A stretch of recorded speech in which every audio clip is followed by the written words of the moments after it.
Hi friends, welcome back to my channel.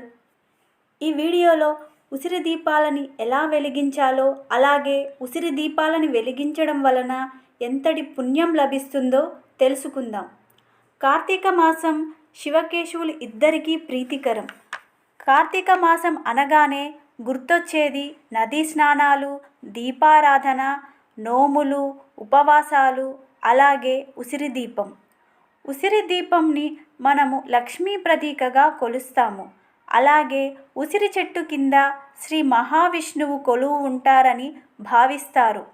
ఉసిరి దీపం వెలిగించడం వలన లేదా ఉసిరి చెట్టు కింద దీపాలు వెలిగించడం వలన ఎంతో పుణ్యం లభిస్తుంది. మరి ఆ ఉసిరి దీపాన్ని ఎలా వెలిగించాలో ఇప్పుడు మనం ఈ వీడియోలో చూద్దాం. ఇప్పుడు కొంచెం పసుపు కింద రాసుకొని అష్టపద్మం ముగ్గుని బియ్యపిండితో వేసుకోవాలి.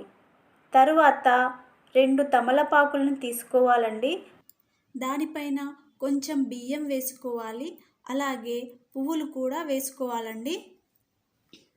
తరువాత ఉసిరికాయను తీసుకొని దానిపైన కొంచెం కట్ చేసుకోవాలి, ఎందుకంటే దానిపైన వత్తి ఆగడానికి. ఇప్పుడు రెండింటిని అదే విధంగా కట్ చేసుకొని కుంకుమతో బొట్లు పెట్టుకోవాలి. ఇప్పుడు వత్తిని తీసుకొని ఆవు నేతిలో కొంచెం నానబెట్టి ఉసిరికాయ మీద పెట్టాలి. అదేవిధంగా ఇంకొక ఉసిరికాయను కూడా అదే విధంగా పెట్టుకోవాలి. ఇప్పుడు ఉసిరి దీపం చుట్టూ చామంతి, రోజ్ ఫ్లవర్స్తో అందంగా అలంకరించుకోవాలి. ఈ కార్తీక మాసమంతా ఉసిరి దీపాలని వెలిగించవచ్చు. కార్తీక మాసమంతా వెలిగించడం కుదరని వాళ్ళు సోమవారాలు లేదా శనివారాలు లేదా ఏకాదశి, ద్వాదశి, పౌర్ణమి రోజున కానీ వెలిగించవచ్చు.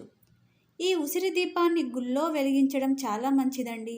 గుడికి వెళ్ళడం కుదరని వాళ్ళు తులసి కోట దగ్గర కూడా వెలిగించవచ్చు.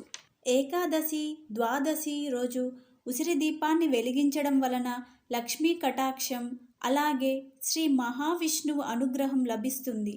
అలాగే ఏకాదశి రోజు, ద్వాదశి రోజు ఉసిరి దీపాన్ని వెలిగించడం వలన నవగ్రహ దోషాలు, అలాగే అకాల మృత్యు దోషాలు తొలగిపోతాయి. యజ్ఞాలు చేస్తే ఎంత పుణ్యం లభిస్తుందో, తీర్థయాత్రలు చేస్తే ఎంత పుణ్యం లభిస్తుందో మనం ఈ కార్తీక మాసంలో ఉసిరి దీపాలను వెలిగించడం వలన అంత పుణ్యం లభిస్తుంది. ఇలా పువ్వులతో అలంకరించుకున్న తర్వాత అగరబత్తితో ఉసిరి దీపాలను వెలిగించుకోవాలండి.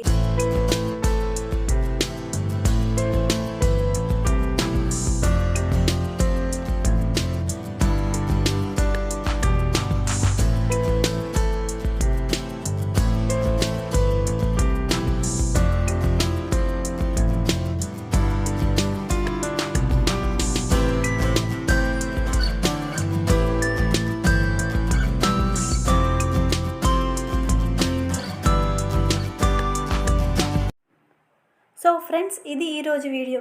ఈ వీడియో కనుక మీకు నచ్చితే లైక్ చేయండి, షేర్ చేయండి, సబ్స్క్రైబ్ చేయండి.